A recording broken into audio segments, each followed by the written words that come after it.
What stands out the most that you remember from grade school? Nap time.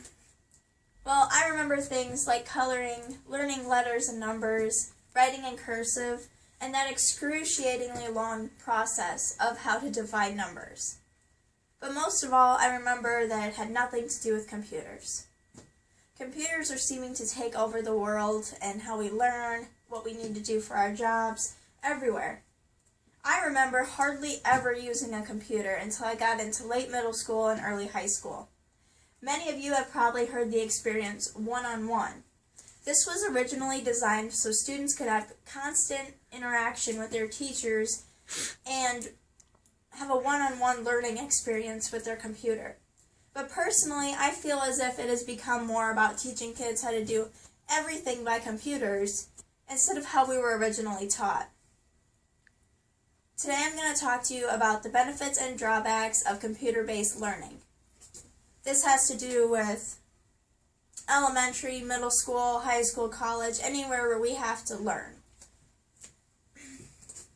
In my opinion, there are more drawbacks than benefits. However, there are some great benefits that teachers and students alike can appreciate. The first benefit to using technology in schools is that as long as kids charge their devices and have Wi-Fi, they have constant access to their textbooks, assignments, even email contact with their teachers.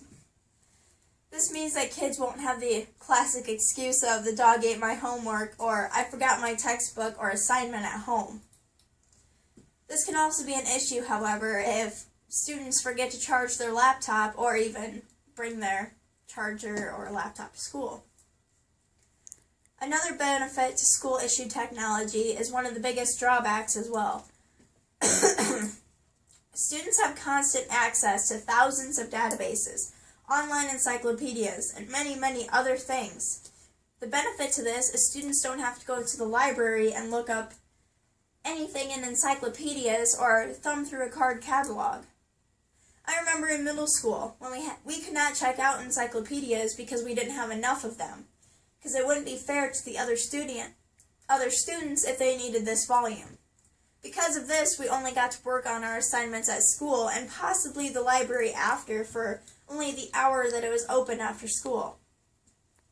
With access to online encyclopedias, it eliminates this factor.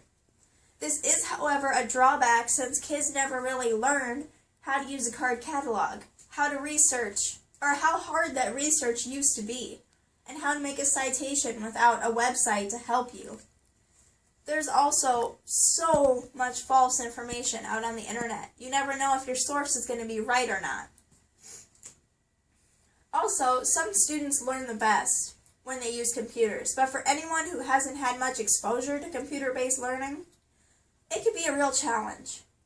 For instance, I did not think I'd be able to do online classes since I hate computers.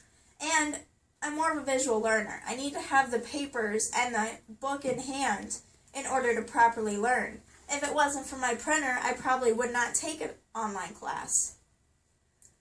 The next benefit is also important because it teaches kids how to use computers at a young age. Scholars everywhere have said start them off young. This means that when kids have exposure to computers or technology from a young age, they will be whizzes at it, and by the time they're ready for college, it will help them with their work performance to do the job that requires them to use a computer. With a little bit of training here and there, and that I got from computers when I was in middle school, it helped me to type like a road runner who drank a lot of caffeine. There are many companies out there who will pay for their employees to learn programs like Microsoft Word or how to use their computer systems in general. It would save companies a lot more money in the long run if the people that they hired already knew how to do that because they've been learning it for so long. Now let's talk about the drawbacks. One drawback that I feel is extremely important is the fact that many parents don't know how to run computers. I know my dad, for instance, could care less about using a computer and even refuses to use a laptop. I had to teach him how to use YouTube, if that even tells you anything. But it's not just my parents, it's almost everyone's parents, since they have not had to learn what we did. Or we didn't have to learn what our children will have to learn. What are children supposed to do when they are at home working on an assignment and have so many questions that their parents can't help them with? For example, what was a hard subject for you at any age? English. Well, my biggest problem in school was math. I have always hated math, and I probably always will. I could never pay attention long enough to follow all of the steps. I would always need someone to help me out with it.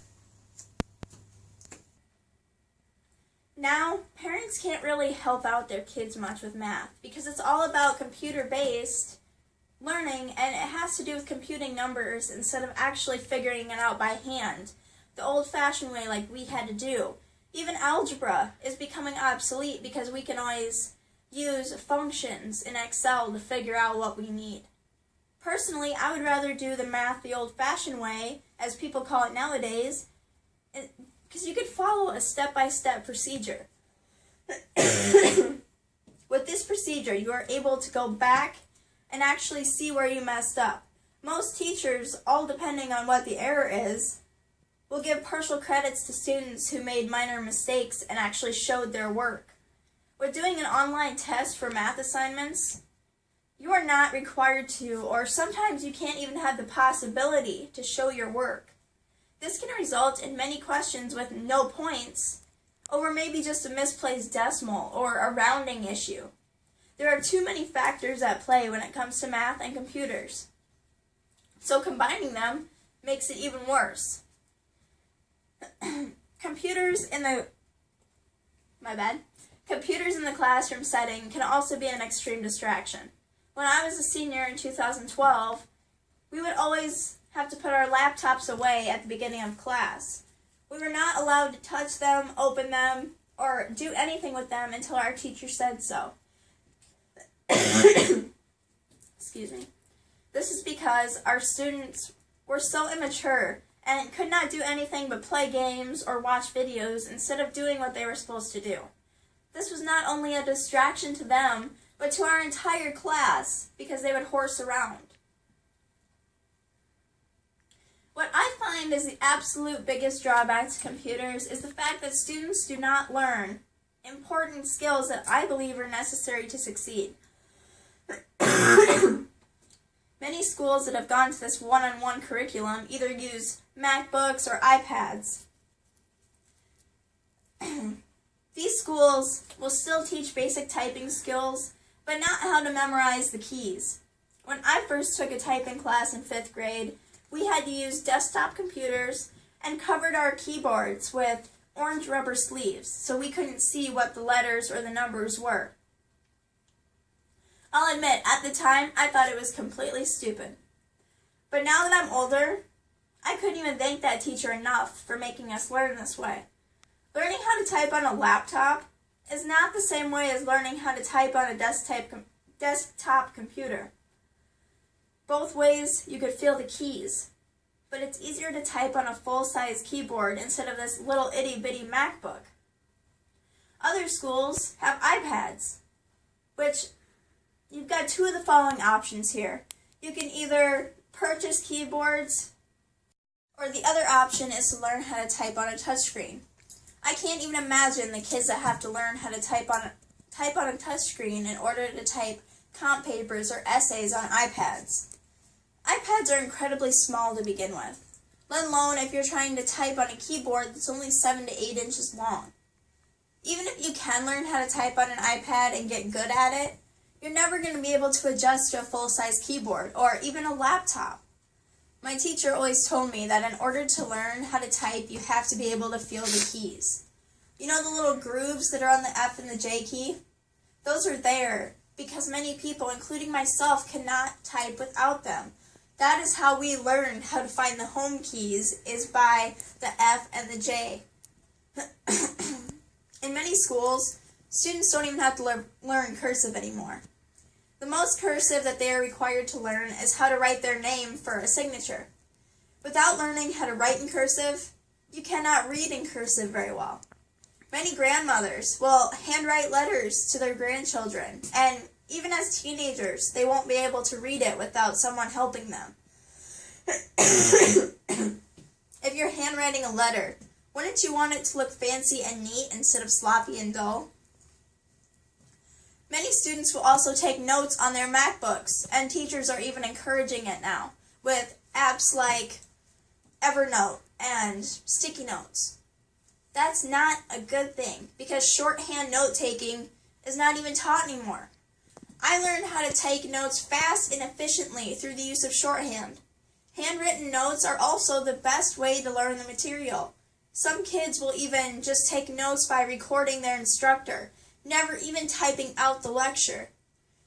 As you're listening to your instructor talk, if you are to handwrite your notes, and both listening and writing at the same time, through this collaboration of note-taking, you're going to be able to learn the material and actually be able to remember it as well.